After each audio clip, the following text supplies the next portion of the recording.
Hello everyone, કેમ છો બધા? મજામાં? આજે આપણે દિવાળી સ્પેશિયલ એવા મીઠા ઘૂઘરા બનાવશું. તો મીઠા ઘૂઘરા બનાવવા માટેની આપણી બધી સામગ્રી રેડી છે. મેં અહીંયા 3 કપ મેંદાનો લોટ લીધો છે, 1.5 કપ રવો લીધો છે, 1 વાટકી ઘી લીધું છે, 1 વાટકી મિક્સ ડ્રાયફ્રૂટ લીધા છે. આ છે ઇલાયચી અને પિસ્તાનો પાવડર છે, એ મેં લીધો છે. અને આ છે બુરું ખાંડ છે. તે આપણે જેવું ગળ્યું જોતું હોય એ પ્રમાણે આપણે વધતું ઓછું કરી શકીએ. અને આ છે નાળિયેરનું છીણ લીધેલું છે. તો ચાલો હવે આપણે બનાવીશું મીઠા ઘૂઘરા. હેલો, મેં અહીં છે ને એક પેનમાં ઘી ગરમ કરવા મૂકેલું છે. એમાં પહેલા આપણે બધા ડ્રાયફ્રૂટ છે ને સાતળી લેશું.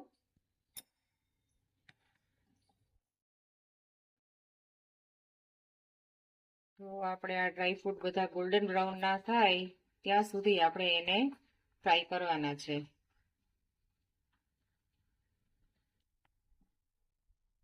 તો આપણા ડ્રાયફ્રૂટ બધા સરસ શેકાઈ ગયા છે. હવે આપણે એને એક પ્લેટમાં કાઢી લઈશું. હવે આપણે આ રવો જે લીધો છે સૂજી, એને આપણે આ જ ઘીમાં ગોલ્ડન બ્રાઉન રંગનો થાય ત્યાં સુધી શેકી લેશું.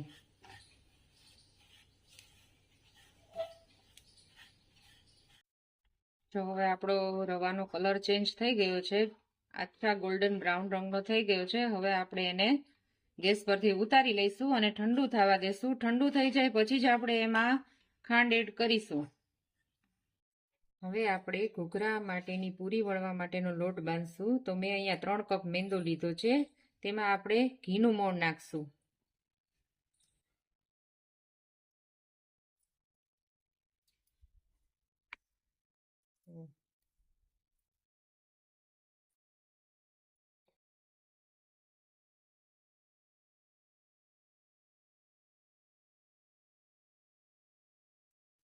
જો આપણે ઘીનું એકદમ મુઠ્ઠી પડતું મોણ નાખવાનું છે, એટલે આપણા ઘૂઘરા એકદમ સરસ ક્રિસ્પી લાગે.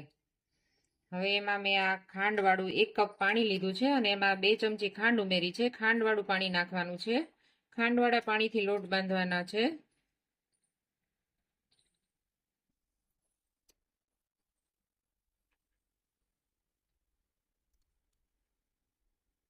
લોટ આપણે બહુ નરમય નહીં અને બહુ કઠણય નહીં, એવો લોટ બાંધવાનો છે.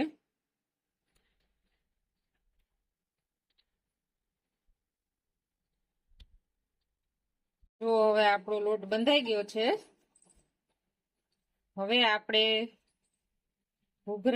ઘૂઘરા માટેનું સ્ટફિંગ તૈયાર કરશું. હવે આપણે ઘૂઘરા માટેનું સ્ટફિંગ તૈયાર કરશું. તો આપણે જે આ ઘીમાં શેકેલો રવો છે એ ઠંડો થઈ ગયો છે. એમાં આપણે જે ડ્રાયફ્રૂટ સાતળેલા હતા એના કટકા કરી અને એ એડ કરું છું.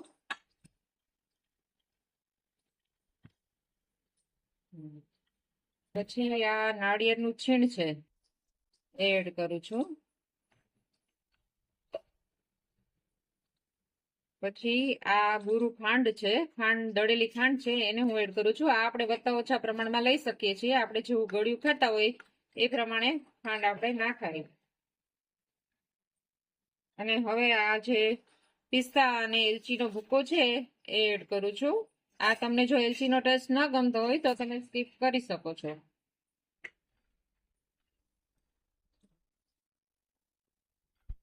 હવે આને આપણે સારી રીતે મિક્સ કરી લઈશું.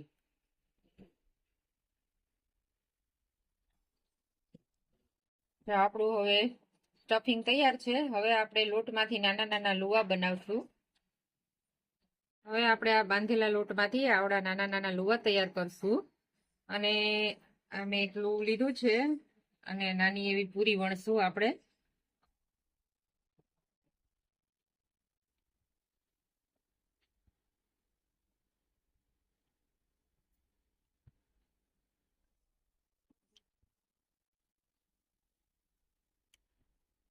હવે આ પૂરી તૈયાર થઈ ગઈ છે. હવે આપણે એમાં એક બાજુ સ્ટફિંગ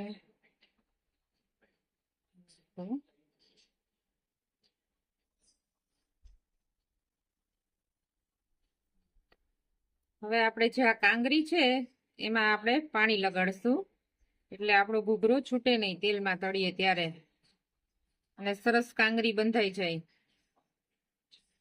હવે આપણે આ રીતે સીલ કરી દઈશું અને આ રીતે એના જે છેડા છે આ રીતે આપણે પ્રેસ કરી દઈશું.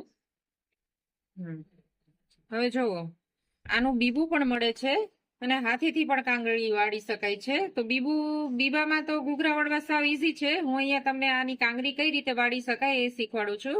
તો આવી રીતે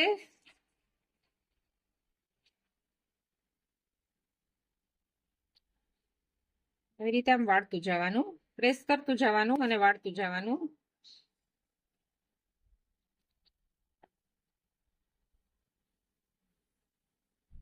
જો તો આપણા ઘૂઘરા તૈયાર છે.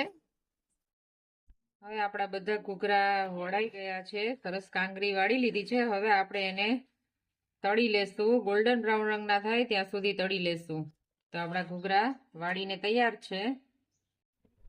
હવે જો આપણું તેલ થઈ ગયું છે, એમાં આપણે બધા ઘૂઘરા ગોલ્ડન બ્રાઉન રંગના થાય ત્યાં સુધી તળી લેશું.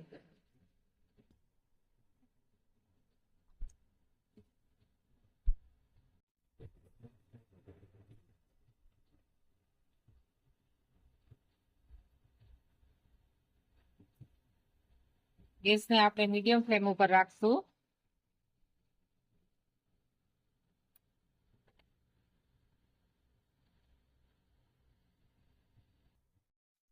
હેલો ફ્રેન્ડ્સ, તો જો આપણા બધા ઘૂઘરા તળીને તૈયાર છે, રેડી છે. આને તમે 15 દિવસ સુધી સ્ટોર કરી શકો છો. તો મારી આ રેસીપી તમને કેવી લાગી અવશ્ય કોમેન્ટ કરજો અને મારી ચેનલને લાઈક અને સબસ્ક્રાઈબ કરજો. અને બધાને હેપી દિવાળી. પાછા આપણે ફરી મળીશું આવી અવનવી રેસીપીઓ સાથે. બાય બાય, જય શ્રી કૃષ્ણ.